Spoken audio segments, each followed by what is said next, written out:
Techno അവരുടെ പുതിയ ഫോണായ spark 8C ഇന്ത്യയിൽ ലോഞ്ച് ചെയ്തു.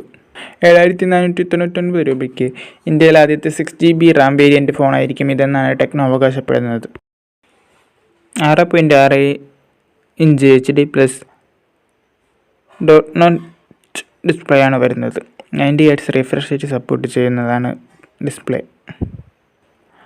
13 MBയുടേതാണ് rear camera. 64GB internal storage വരുന്നുണ്ട്. യൂണിസോക് T606 ഒക്ടാകോർ പ്രോസസ്സറാണ് യൂസ് ചെയ്തിരിക്കുന്നത്. 5000 mAhൻ്റേതാണ് battery. Magnet black, iris purple, turquoise cyan, diamond grey എന്നീ 4 കളർ വേരിയൻറ്റുകളിൽ ഫോൺ അവൈലബിൾ ആണ്. IPX2 വാട്ടർ റെസിസ്റ്റൻറ്റ് ടെക്നോളജി ഈ ഫോണിൽ യൂസ് ചെയ്തിട്ടുണ്ട്.